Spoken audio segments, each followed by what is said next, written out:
Hello friends, आज की video में हम लोग इजारेदारी सिस्टम को समझेंगे जो कि एक लैंड रेवेन्यू सिस्टम था जिसे 1772 में वॉरेन हेस्टिंग्स ने इंट्रोड्यूस किया था। But British east India company की लैंड रेवेन्यू पॉलिसीज़ को समझने से पहले हमें ये समझना होगा कि ब्रिटिश ईस्ट इंडिया कंपनी के आने से पहले मुगल एम्पायर में लैंड रेवेन्यू किस तरह वसूला जाता था। बेसिकली मुगल एम्पायर ने अपने पूरे टेरिटोरियल एरिया को कुछ प्रोविंसेस में डिवाइड करके रखा था जिन्हें सूबा कहा जाता था, और हर एक सूबे में एक दीवान हुआ करता था जिसका काम होता था उस पर्टिकुलर प्रोविंस से रेवेन्यू जनरेट करना। यानी प्रोविंस से जो भी रेवेन्यू दीवान जनरेट करेगा वो जाता था मुगल एम्पायर की ट्रेजरी में। बट रेवेन्यू जनरेट करने का काम दीवान डायरेक्टली नहीं करता था।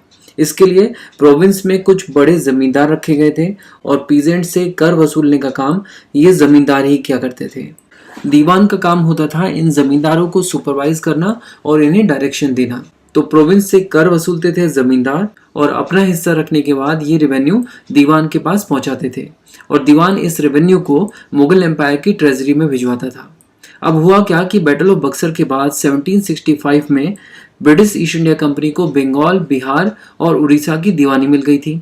यानी बिहार, बंगाल और उड़ीसा से रेवेन्यू कलेक्शन की जिम्मेदारी अब ब्रिटिश ईस्ट इंडिया कंपनी की थी और इसके बदले ब्रिटिश ईस्ट इंडिया कंपनी को मुगल एम्पायर को बस एक फिक्स रेवेन्यू देना होता था। हालांकि कुछ ही सालों के बाद वॉरेन हेस्टिंग्स के कार्यकाल में ब्रिटिश ईस्ट इंडिया कंपनी ने ये फिक्स रेवेन्यू भी मुगल बादशाह को देना बंद कर दिया था। तो दीवानी मिलने के बाद ब्रिटिश ईस्ट इंडिया कंपनी का मेन एम था इस प्रोविंस से ज़्यादा पैसा वसूलना, ताकि उस पैसे से इंडियन गुड्स को खरीद पाएं और यूरोप में बेचें। मतलब इंडिया के ही पैसों से इंडिया के गुड्स को खरीदो और उससे मुनाफा कमाओ। एक ट्रेडिंग कंपनी के लिए इससे अच्छी बात क्या हो सकती है। तो स्टार्टिंग में इन्होंने रेवेन्यू कलेक्शन में कोई बड़े चेंजेस नहीं किए थे।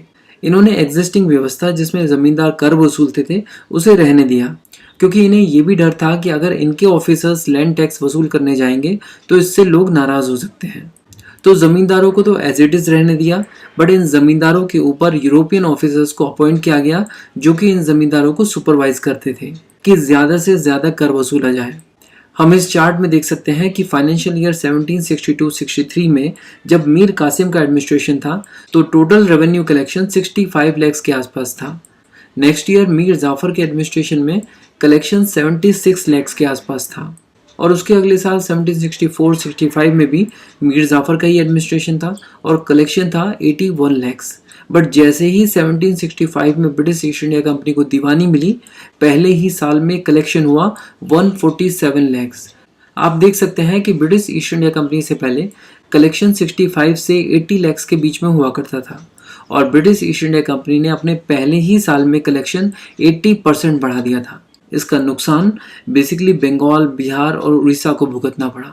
यहाँ की एग्रेरियन सोसाइटी पूरी तरह से डिसऑर्गेनाइज हो गई। कहा जाता है कि लोग अपनी ज़मीनें छोड़ कर भाग गए।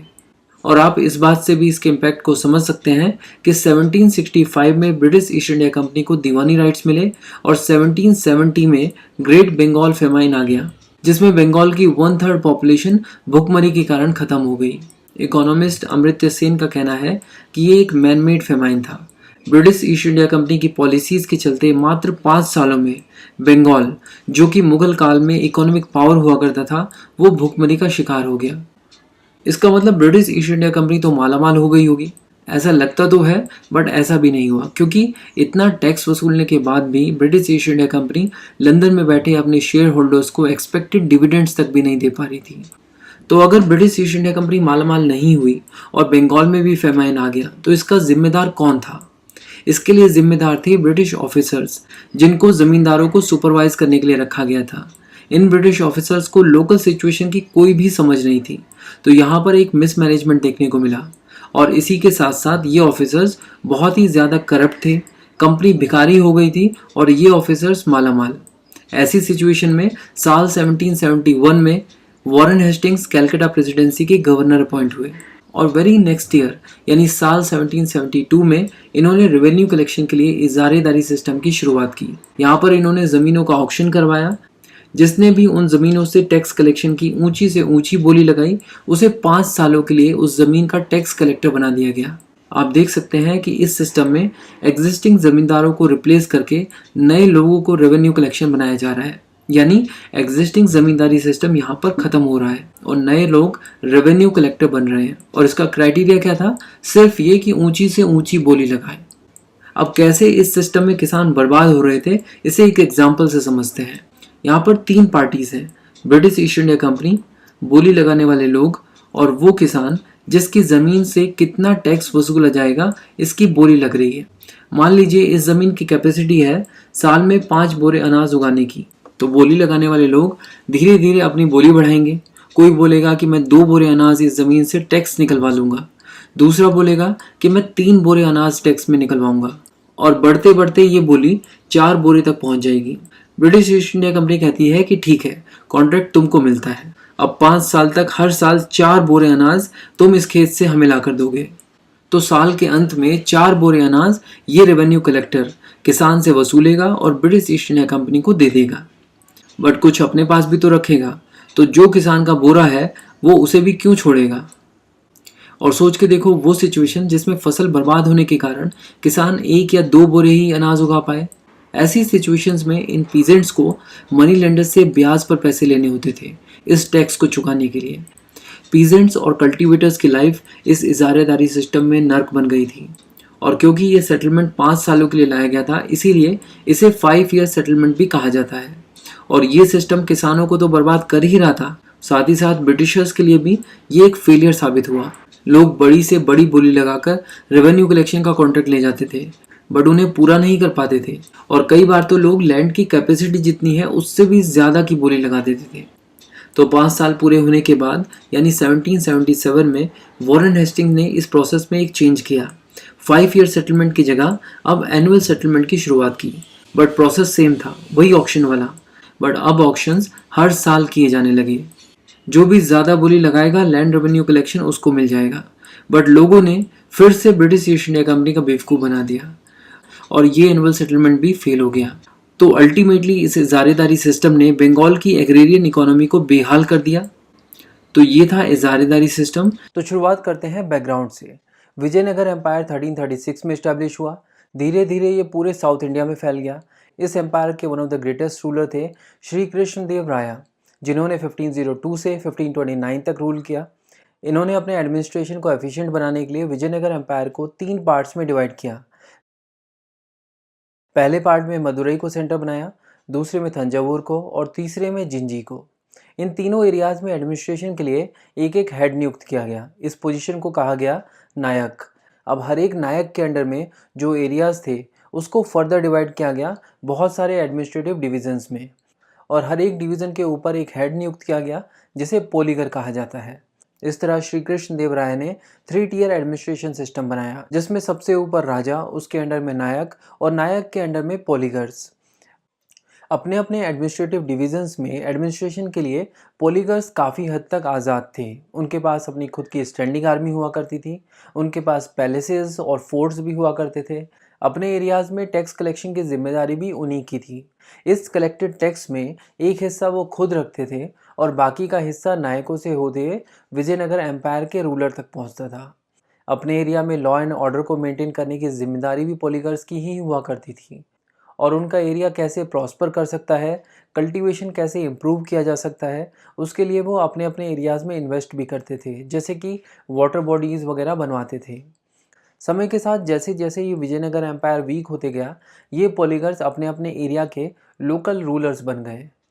हमने एंग्लो मैसूर वार वाली वीडियो में देखा था कि जहाँ एक समय विजयनगर एम्पायर हुआ करता था, वहाँ अब मैसूर, कार्नेटिक और ट्रेवनकोर जैसे स्टेट्स बन गए थे।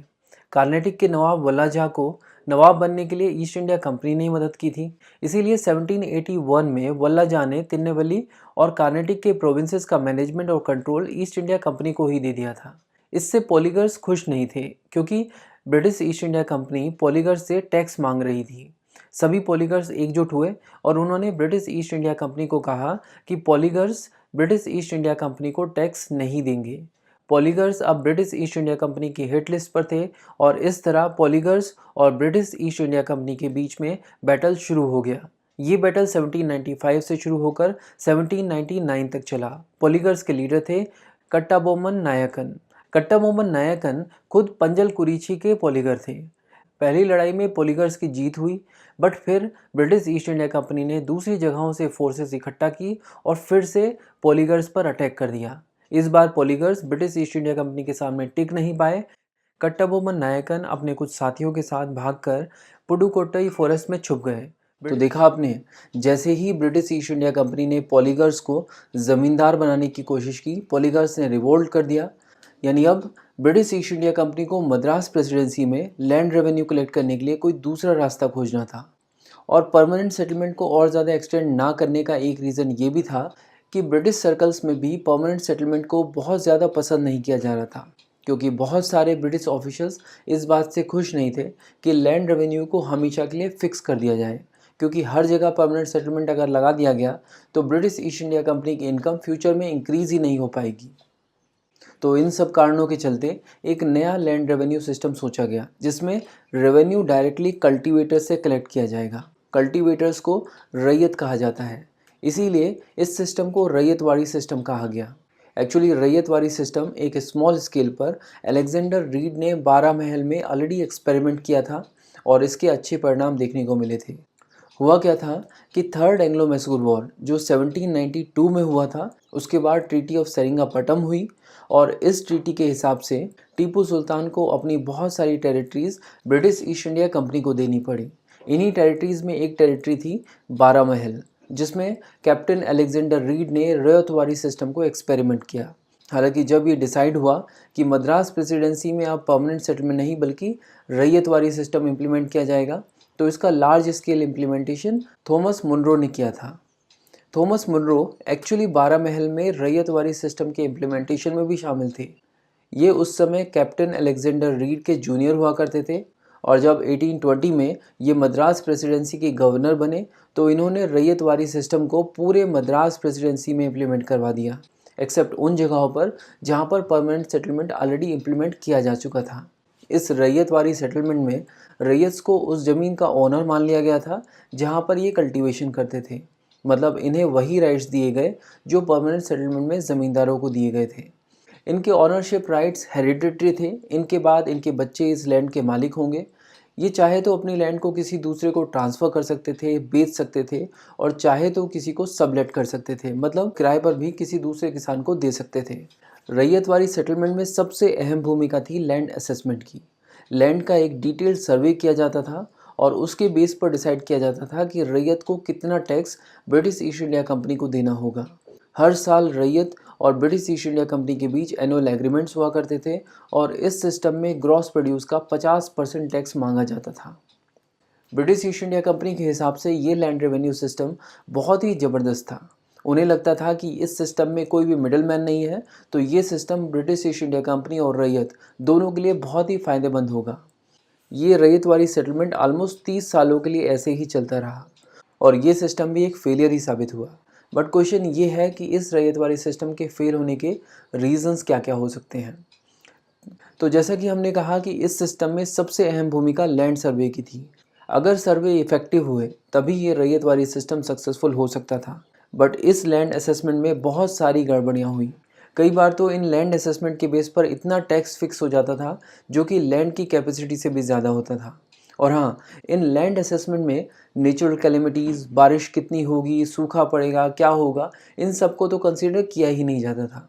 और ब्रिटिश ईस्ट इंडिया कंपनी का कहना था कि अगर एक बार लैंड रेवेन्यू असेसमेंट तय हो गया तो आपको साल के अंत में रेवेन्यू पे करना ही होगा, चाहे फसल नष्ट हो जाए या जो भी हो जाए। इसके ऊपर से ब्रिटिश ईस्ट इंडिया कंपनी के ऑफिशियल्स भी बहुत ज़्यादा करप्ट थे।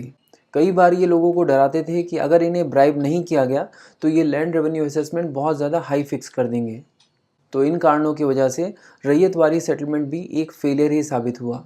अब देखते हैं कि रैयतवाड़ी सेटलमेंट किन किन एरियाज़ में इम्प्लीमेंट कराया गया। स्टार्टिंग में इस सिस्टम को मद्रास प्रेसिडेंसी के उन एरियाज़ में इम्प्लीमेंट कराया गया जहाँ पर परमानेंट सेटलमेंट स्टार्ट नहीं किया गया था। उसके बाद बॉम्बे प्रेसिडेंसी, आसाम और सिंध में भी। तो ये थी रैयतवाड़ी सेटलमेंट की पूरी जानकारी। हम लोग महालवाड़ी सिस्टम को डिटेल में कवर करेंगे। महालवाड़ी सिस्टम एक लैंड रेवेन्यू सिस्टम था जिसे इंडिया के नॉर्दर्न रीजन में इम्प्लीमेंट किया गया था। तो सबसे पहले तो हमें ये देखना चाहिए कि नॉर्दर्न पार्ट ऑफ इंडिया में ब्रिटिश ईस्ट इंडिया कंपनी के पास इतनी सारी टेरिटरीज़ आई कहाँ से। तो चलिए शुरू करते हैं। 1801 में अवध के नवाब ने इलाहाबाद और उसके आसपास के एरियाज़ को अंग्रेज़ों को दे दिया था। इन एरियाज़ को सीडेड डिस्ट्रिक्ट कहा गया। इसके बाद 1805 में सेकेंड एंग्लो मराठा वॉर हुआ, जिसमें ब्रिटिश ईस्ट इंडिया कंपनी ने गंगा और जमुना के बीच की बहुत सारी टेरिटरीज़ को एक्वायर कर लिया था। इन एरियाज़ को कहा गया कॉन्कर्ड प्रोविंसेस। और थर्ड एंग्लो मराठा वॉर जो 1817 से 1818 तक चला, इसके परिणाम स्वरूप भी ब्रिटिश ईस्ट इंडिया कंपनी ने नॉर्दर्न पार्ट ऑफ इंडिया में बहुत सारी टेरिटरीज़ को एक्वायर किया था। तो इस तरह ब्रिटिश ईस्ट इंडिया कंपनी के पास नॉर्दर्न पार्ट ऑफ इंडिया में बहुत सारी टेरिटरीज़ आ चुकी थी। और अब ब्रिटिश ईस्ट इंडिया कंपनी के सामने सवाल ये था कि इस टेरिटरी से रेवेन्यू कैसे एक्सट्रैक्ट किया जाए। क्या यहाँ पर परमानेंट सेटलमेंट लगाया जाए या फिर रैयतवारी सेटलमेंट ज़्यादा बेटर रहेगा। इसके लिए ब्रिटिश ईस्ट इंडिया कंपनी के होल्ट मैकेंजी, जो कि बोर्ड ऑफ रेवेन्यू के टेरिटोरियल सेक्रेटरी भी थे, उन्होंने कहा कि नॉर्दर्न पार्ट ऑफ इंडिया में ना तो परमानेंट सेटलमेंट चलेगा और ना ही रैयतवारी, क्योंकि नॉर्दर्न पार्ट ऑफ इंडिया के जो विलेजेस हैं वहाँ पर विलेज कम्युनिटीज़ एग्जिस्ट करती हैं। तो इस पर ब्रिटिश ईस्ट इंडिया कंपनी के जो बाकी ऑफिसर्स थे, उन्होंने होल्ट मैकेंजी से पूछा कि भाई ये विलेज कम्युनिटीज़ होती क्या हैं। तो होल्ट मैकेंजी ने बताया कि देखो भाई, विलेज कम्युनिटीज़ में क्या होता है कि जो विलेज की लैंड है उस पर किसी एक किसान का हक नहीं है। यहाँ पर लैंड जो है वो डिवाइडेड नहीं है। ऐसा नहीं है कि ये किसान की लैंड यहाँ से यहाँ तक है और उसके आगे दूसरे किसान की लैंड है। यहाँ पर जो भी लैंड है वो सबकी है और सब मिलकर खेती करते हैं और जो प्रोड्यूस होता है उसमें भी सबका शेयर होता है। तो ब्रिटिश ईस्ट इंडिया कंपनी के लिए यहाँ पर एक बड़ी दिक्कत हो गई, क्योंकि उन्हें ये समझ ही नहीं आ रहा था कि ऐसी सिचुएशन में वो एग्रीमेंट किसके साथ करेंगे, किसके साथ होगा सेटलमेंट। तो होल्ट मैकेंजी ने कहा कि चिंता की कोई बात नहीं है, एक आदमी है जिसके साथ ये सेटलमेंट किया जा सकता है और वो है विलेज हेडमैन यानी लंबरदार।